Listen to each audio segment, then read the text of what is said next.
वेड्यांची doctor बनणार आहेस का? For the newer generation, as and when awareness is increasing, that is one of the reasons why they are more open to seek mental health support. थेरपीमध्ये or through mental health support थोडे techniques शिकवल्या जातात, थोडेसे emotional regulation methods शिकवल्या जातात, which you can use for your self to manage your daily stress. पण आत्ताचं जे एक्सपोजर आहे, मीडिया एक्सपोजर, ते खूप वाढत चाललंय. थेरपी इज शोन ॲज की तुम्हाला हिप्नॉसिसच करताय.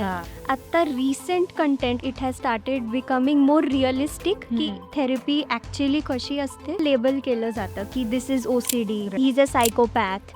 You know, these are big serious terms आणि we should be taking them seriously because there is so much information overload. Their brain is really trying to process information all the time आणि त्यामुळे I think over thinking थोडी जास्त आहे in this generation. If we feel we are having any sort of a condition, we should not be going and searching on Google. तुमची daily life functioning जर affect होत असेल, that is one of the biggest indicator की now you are going to have to seek mental health support. Mental हेल्थचा direct relation आहे with your body. Are there any coping mechanisms that we should practice in our daily life?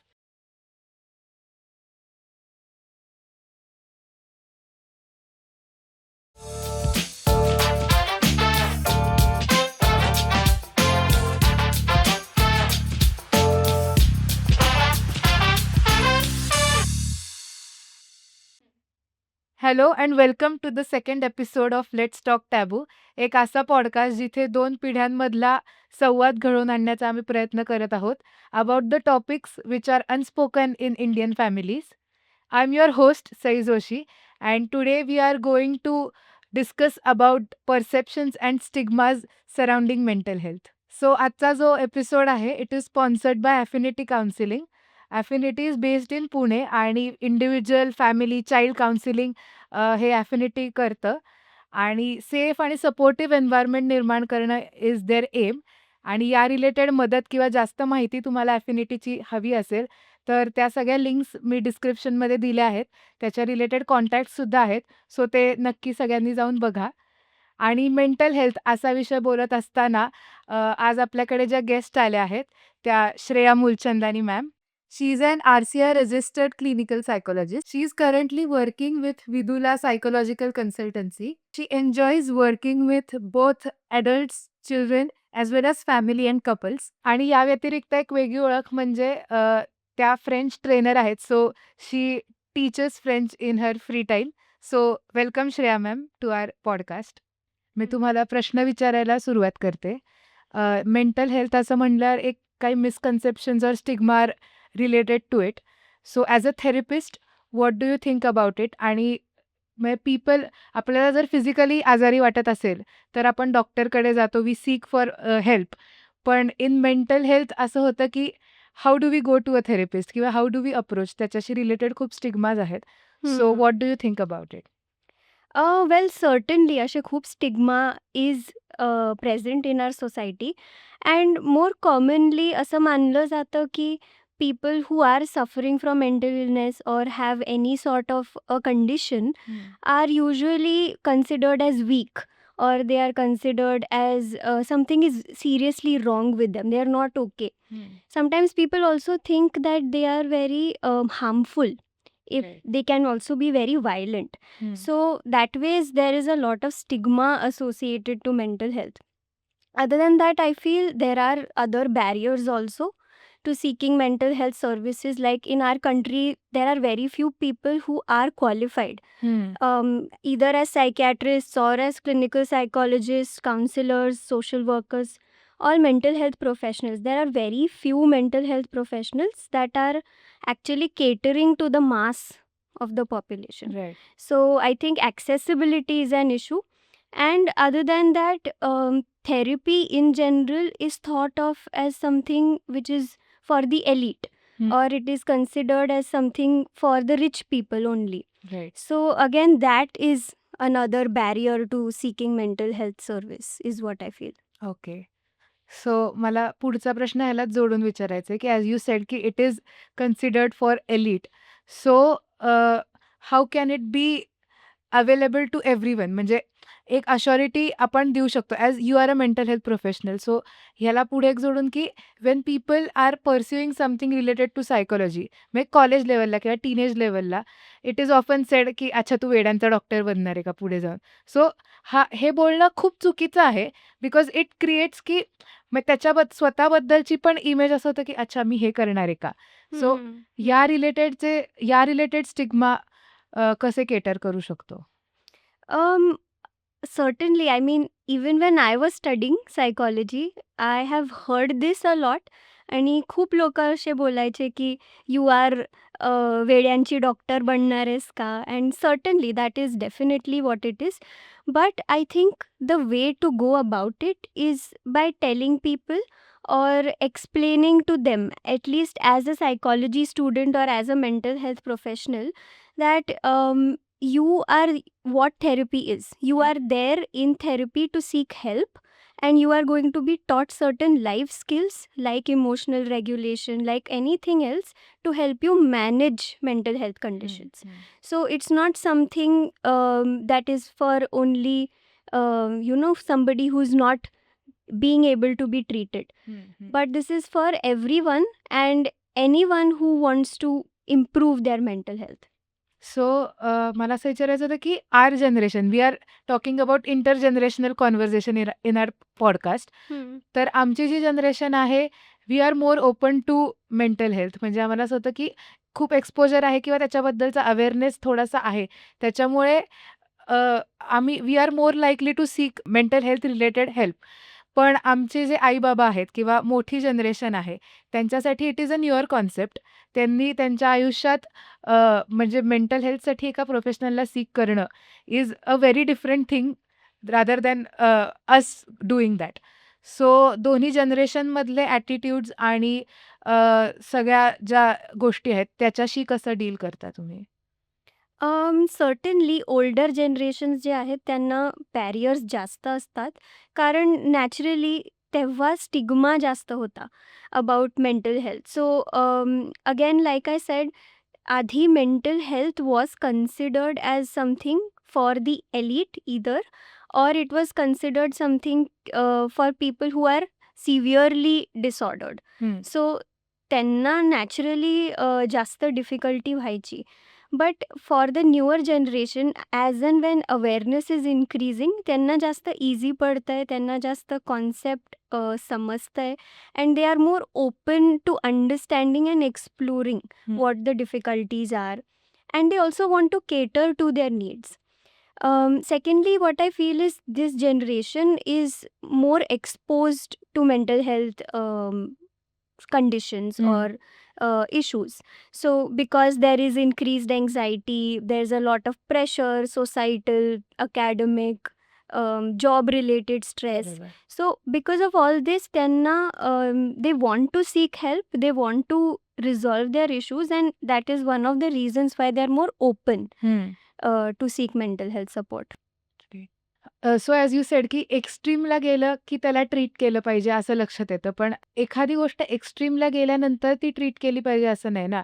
Daily लाईफमधला थोडेसे stress असतो किंवा काहीतरी pressures असतात which you have to deal with every day. मग ते साचत जाऊन काहीतरी एक्स्ट्रीम होण्यापेक्षा how can it be dealt on a daily basis आणि सीक करणं हा पुढचा भाग आहे. पण how to deal with your family regarding this? Okay, very interesting question.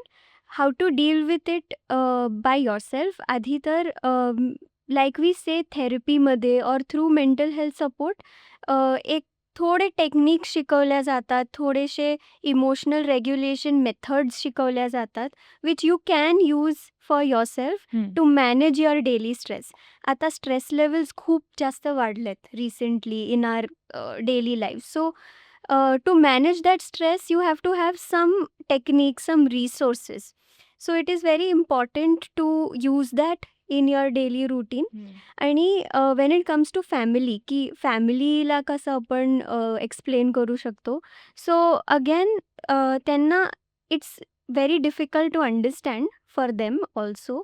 But again we can tell them की हे स्किल्स आहेत. जसं आपण ड्रायव्हिंग शिकतो, जसं आपण स्विमिंग शिकतो, emotional regulation is also a skill, right. And that is also something which you have to learn from childhood, जे नॉर्मली स्कूलमध्ये शिकवलं जात नाही.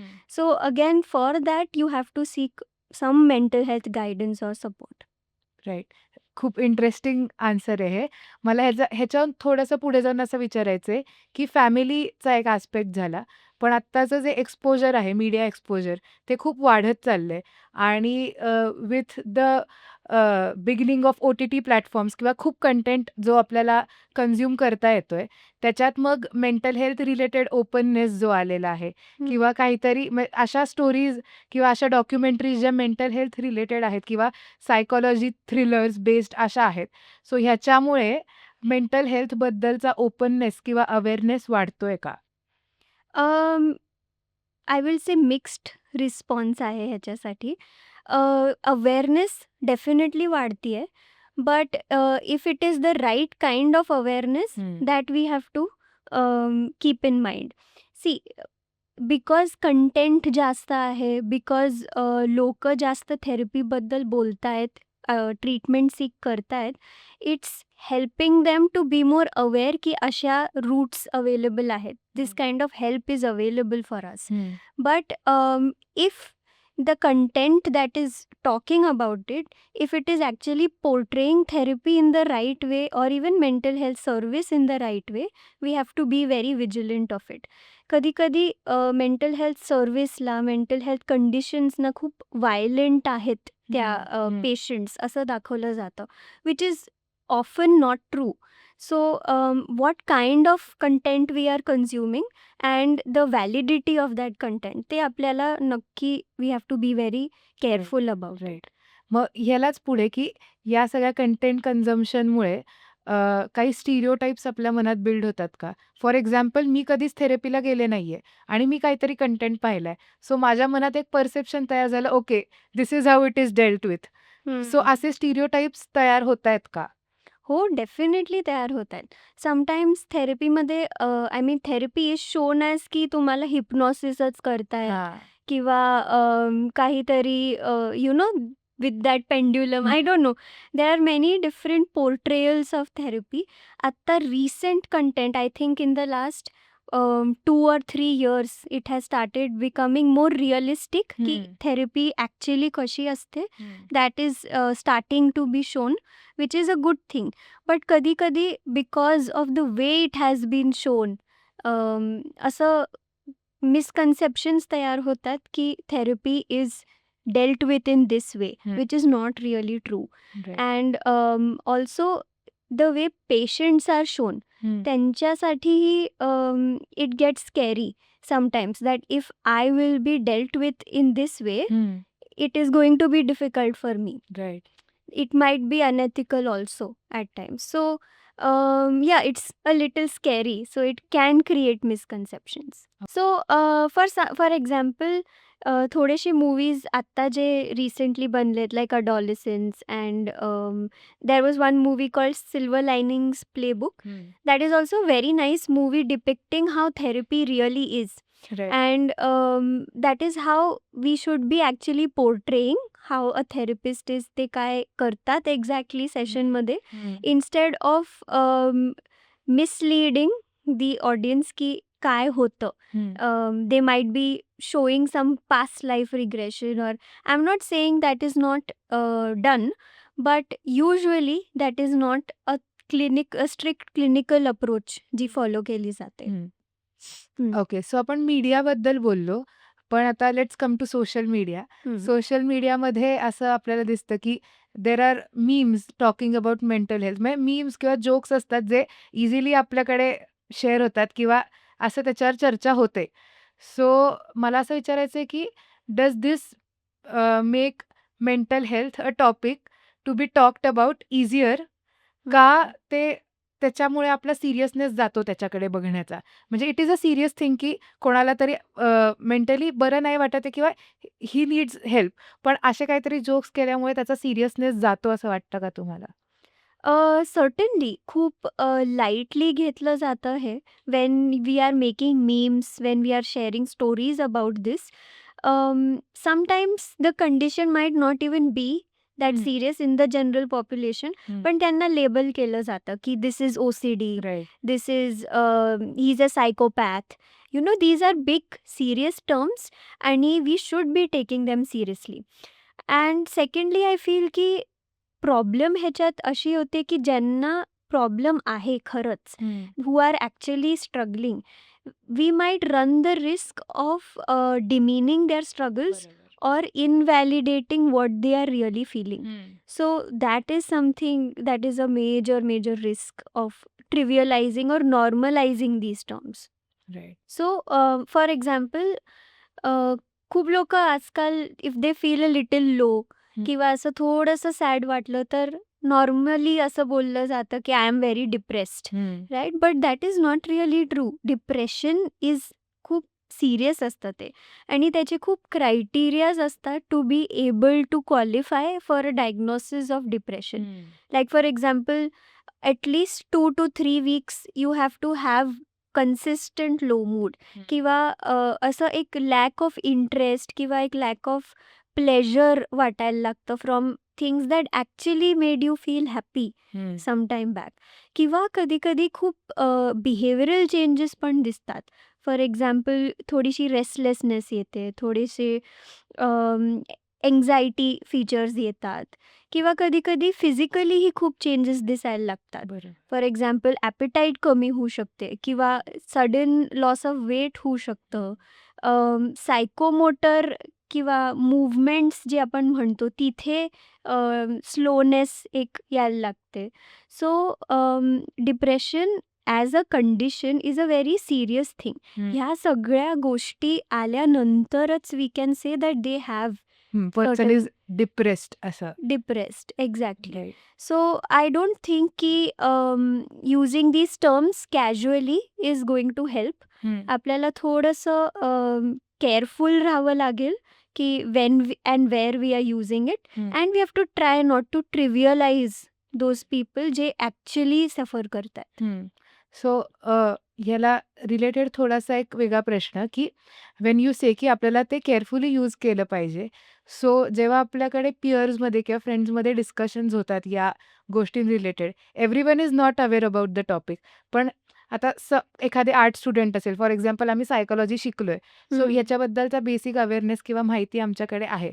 सो असे टॉक्स जर म्हणजे थोडेसे इंटेलेक्च्युअल टॉक्स झाले रादर दॅन कमेंट्स पास करणं किंवा असे discussions, so it can help असं मला वाटतं. Definitely it can help. आणि I think not only art students किंवा हे टॉपिक्स जनरली सगळ्यांनाच इंट्रोड्यूस केले पाहिजे. आय थिंक स्कूल लेवललाच आपण जर थोडीशी माहिती स्प्रेड करायला लागलो, थोडीशी अवेअरनेस जनरेशन करायला लागलो, then I think from that age children can be more aware ki how to use such terms, and when to help and when to identify someone who is actually struggling. So आत्ताच्या काळात असं म्हणतो Gen Z, आम्ही इन्स्टावर किंवा बाकीच्या प्लॅटफॉर्म्सवर असं होतं की ओव्हर थिंकिंग किंवा या रिलेटेड खूप कंटेंट असतो. So everyone is relating to it की कमेंट्समध्ये आपण बघतो की अरे दिस इज सो मी, अशा सगळ्या आपल्याला कमेंट्स दिसतात. So why it has become a shared experience? Overthinking in general is, I think, a form of anxiety. Anxiety खूप वेगळ्या फॉर्म्समध्ये मॅनिफेस्ट होते. Like for example there is cognitive anxiety which is overthinking, किंवा anxiety फिजिकलीही दिसू शकते. Like there might be difficulty breathing, there might be palpitations, खूप heartbeats वाढतात. सो असे खूप फिजिकल पॅरामीटर्स असतात. आणि काही जे पॅरामीटर्स कॉग्निटिव्ह असतात, मेंटल असतात, overthinking is I think one of them. And why I am saying this is because I think Gen Z किंवा आजकालच्या जनरेशनमध्ये they are experiencing a lot of information overload, आणि खूप कंटेंट त्यांना स्टिम्युलेट करतंय सारखं. बरोबर. So because there is so much information overload, their brains are also working constantly, लूपमध्ये चालतात. And overthinking is about thinking of the same thing again and again and again. So what happens is because there is so much information overload, their brain is really trying to process information all the time आणि त्यामुळे I think over thinking थोडी जास्त आहे in this generation. And secondly थोडेसे environmental factors किंवा life factors पण खूप change झालेले आहेत. लाईक फॉर एक्झाम्पल स्ट्रेस वाढला आहे किंवा अकॅडमिक प्रेशर्स आहेत, अनसर्टिनिटी खूप आहे about the future. So because फ्युचरबद्दल जास्त अनसर्टिनिटी आहे, there lot of thoughts relating की काय होणार आहे. So that contributes a little bit to anxiety and overthinking, and I think that is exactly the reason why this generation is facing more of it. So we are talking about generation. So आई-बाबांची जी आमची generation आहे, ते आम्हाला असं म्हणतात generally, की तुमची पिढी फारच विचार करते, खूपच ओव्हरथिंक करत असते, सारखं तुम्हाला चिकित्सा असते प्रत्येक गोष्टीची. सो त्यांच्या वेळेस ओव्हर थिंकिंग किंवा हे सगळे मेंटल इश्यूज नव्हते का? किंवा ते त्याच्याशी कसे डील करायचे? It's a very interesting question. I don't think असं होतं की they did not have over thinking किंवा हे इश्यूज नव्हते. बट आय थिंक त्यांचे जे व्हॅल्यूज होते मोर, दे वर सर्कलिंग मोर अराउंड स्टेबिलिटी किंवा a little bit around their sacrifice, right? So ह्या व्हॅल्यूज जे जास्त होते, बिकॉज ऑफ दॅट थोडीशी क्लॅरिटी जास्त होती about what they would like, आणि because of that they were also going on a more streamline path. Secondly options पण एवढे नव्हते, लिमिटेड होते. कंटेंट पण तेवढा नव्हता. So I think because of that they were pretty much able to manage their over thinking. आणि असं नाही की ओव्हर थिंकिंग नव्हती, but it was may be not reported that much. तेवढं राईट. ओपननेसच नव्हती की लोक अजून त्याच्यावर येऊन बोलतील किंवा एक्सप्रेस करतील की I am struggling, I am having this issue. So I think that is one of the biggest reasons. Right. सो आपण जेव्हा म्हणतो की या एक्सपोजरमुळे अवेअरनेस येतोय किंवा OCD किंवा ADHD अशा सगळ्या टर्म्स आपल्याला नुसत्या कळतायत आणि आपण त्याला रिलेट करतोय. So the first instinct is की आपल्याला हे झालंय का? असं म्हणून आपण Googleवर सर्च करतो, त्याच्या सिम्प्टम्स वाचतो आणि मग वी फील की ओके आपल्याला पण हे झालंय का? किंवा म्हणजे त्याचा सिरियसनेस वेगळ्या पद्धतीने ते सगळं डायव्हर्ट होतं. So I wanted to ask की when it is the right time की you seek help? Firstly I think before answering that question, I feel की इट इज व्हेरी इम्पॉर्टंट आपण ही अवेअरनेस जनरेट केली पाहिजे that if we feel we are having any sort of a condition, we should not be going and searching on Google or, कारण खूप misleading information येऊ शकते तिकडनं, राईट? आणि सेकंडली जर आपल्याला असं वाटत असेल की मे बी ही कंडिशन असेल आपल्याला, the best way is to go and seek therapy or to go ask a qualified mental health professional to seek their expert advice. कारण at this point I don't think we have that awareness किंवा आपल्या around ही कोणाला काही माहीत असेल exactly डिटेलमध्ये की काय एक्झॅक्टली प्रॉब्लेम्स असतील. So the best thing is to just go to a mental health professional आणि तुमचे जे प्रॉब्लेम्स असतील तुम्ही क्लॅरिफाय करून घ्या. They also have certain tests that they might do for you to come to a conclusion जर diagnosis हवंच असेल. सो आय थिंक तिकडनंच आपल्याला जास्त क्लॅरिटी मिळेल. Right. So what are the indicators की आता मी मेंटल हेल्थ प्रोफेशनलला सीक केलं पाहिजे किंवा I should be open about it, असे काय इंडिकेटर्स आहेत? Okay. I think some of the basic things की जेव्हा तुम्हाला तुमच्या डिफिकल्टीजमुळे, मेंटल हेल्थ स्ट्रगल्समुळे तुमची डेली लाईफ फंक्शनिंग जर अफेक्ट होत असेल, that is one of the biggest indicator की now you are going to have to seek mental health support.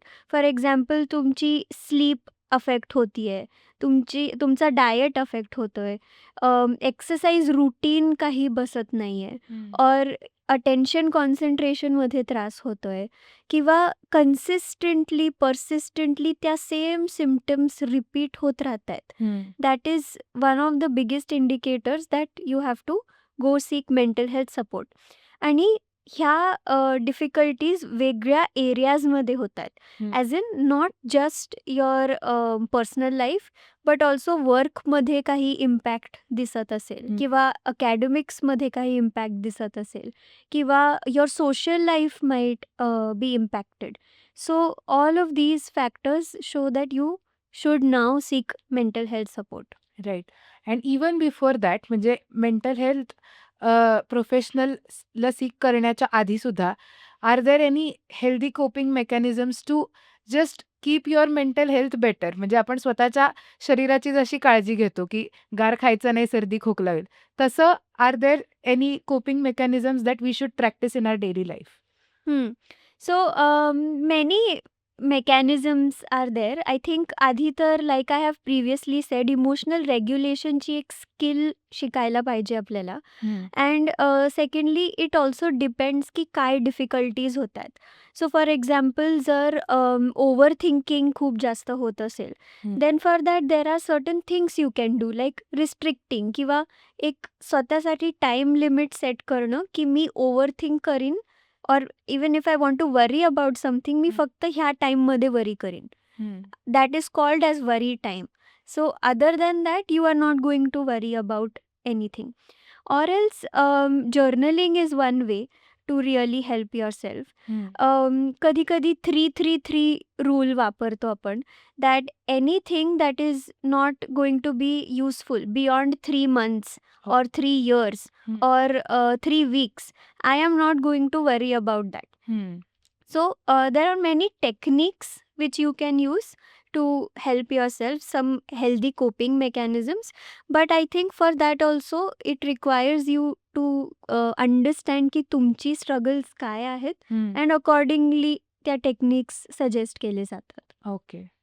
So intergenerational बोलत असताना आता आमच्या आईबाबांची जी पिढी आहे ती मिडलाईफ क्रायसिस अनुभवत असतात, की हॉर्मोनल चेंजेस आयांच्या बाबतीत मेनोपॉज झालाय, हार्मोनल चेंजेस झाले किंवा वर्क स्ट्रेस जो असतो, की ऑलमोस्ट रिटायरमेंटपर्यंत आलंय. सो ते त्यांच्या पीक त्या कामाच्या ह्याच्यात असतात, जिथे त्यांना स्ट्रेस पण मे बी जाणवत असतो. सो ह्या सगळ्या म्हणजे स्ट्रेस डायरेक्टली अफेक्ट्स मेंटली आणि मग ते फिजिकली पण अफेक्ट करतं का? म्हणजे ह्या सगळ्याचं रिलेशन कसं आहे?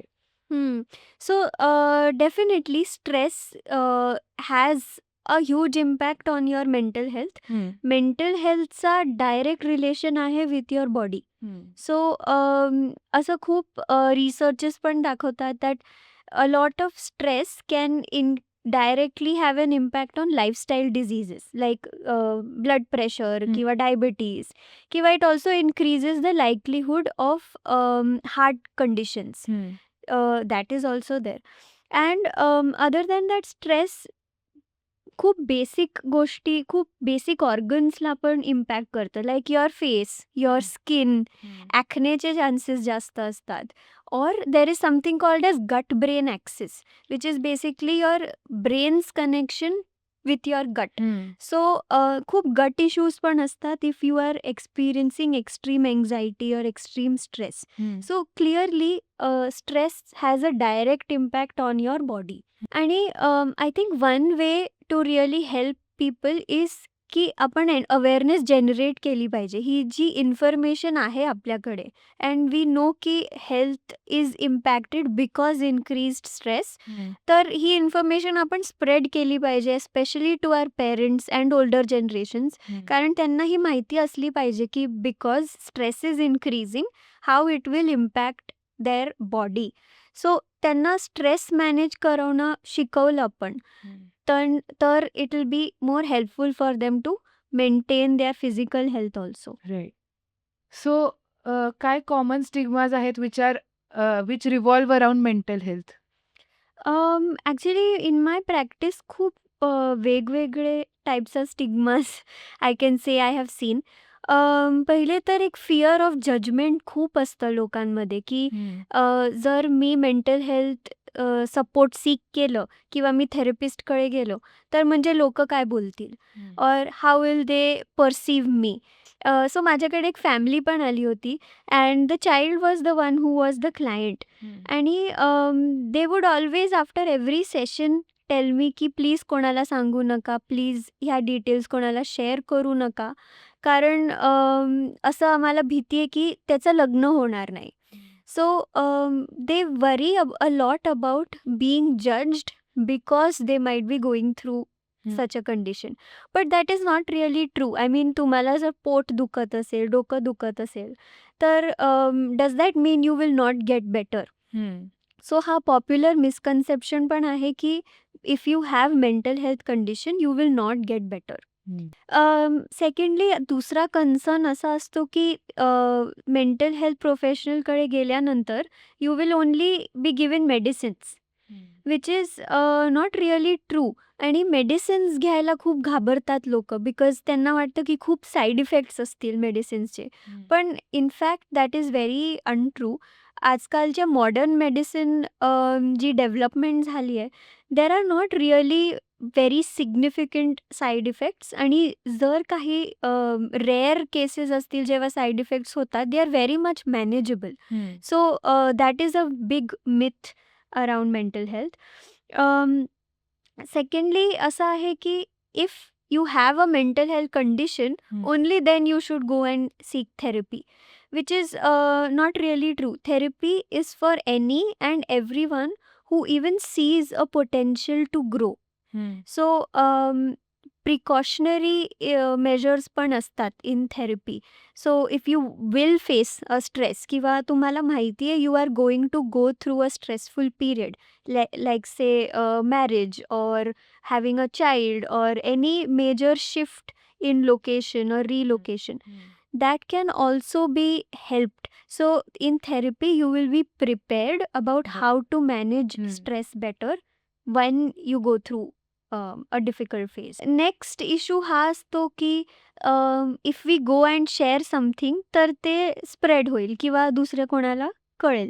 बट थेरपीमध्ये स्टार्टिंगमध्येच हे एस्टॅब्लिश केलं जातं that therapy is always confidential under certain conditions only the confidentiality can be broken and a good therapist will make those conditions clear to you. For example जर काही सुसाइडल आयडिएशन रिपोर्ट केलं जातं किंवा any homicidal tendency किंवा when they have the likelihood of harming somebody else, the client, only then confidentialityची break होण्याचे chances असतात. But other than that confidentiality is absolutely maintained at all times. Okay. So आपण परत आई-बाबा आणि family किंवा रिलेशन्सबद्दल बोलत होतो. तेव्हा असं होतं की बरेचदा आई-बाबा म्हणतात की आमच्या वेळेस पण होते ना विषय, आम्ही पण केलंच डील त्याच्यासोबत. What is such big first about it की होईल, ही फेज आहे किंवा आत्ता तुला असं वाटतंय नंतर थोड्या दिवसांनी नाही वाटणार. असं करून ते कदाचित ऑप्रेस केलं जातं किंवा नकळत ते नेग्लेक्ट होतं. सो या सगळ्याशी कसं डील केलं पाहिजे? I think one of the major ways is to help the parents किंवा ती आधीची जनरेशनला थोडंसं अवेअरनेस दिलं पाहिजे दॅट कधी कधी इश्यूज मॅनेजेबल नसतात आणि just because they were able to manage doesn't mean बाकीची लोक पण करू शकतात. Right, just because you can run fast doesn't mean everybody else can. सगळ्यांची ती कपॅसिटी किंवा केपेबिलिटी तेवढी बिल्ड वेगवेगळी असते. येस वेगवेगळी असते. So we have to help them understand that and even us we have to be okay with knowing की आता जर सर्विसेस जास्त आहेत, आता जर अवेलेबिलिटी जास्त आहे तर you can make use of this for your benefit. There is nothing wrong in helping yourself if those resources are available. आता टेक्नॉलॉजी जास्त आहे तो you are using it. Right, the same way if these services are available why not use them. So as you said की availability आहे रिसोर्सेसची खूप, so why not use it. तर मला ह्यालाच विचारायचं आहे की मग काय सिस्टमिक इश्यूज आहेत या रिलेटेड आणि how can it B solved? So systemic issues ह्या फील्डमध्ये तर सिग्निफिकंट आहेत.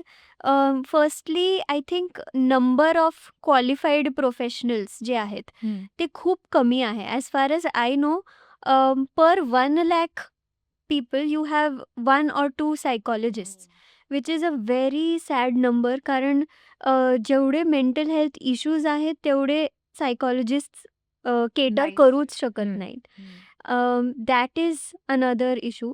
देन जेवढे ट्रेनिंग सेंटर्स किंवा एज्युकेशनल सेंटर्स कोर्सेस आहेत कंट्रीमध्ये, that is also very less currently.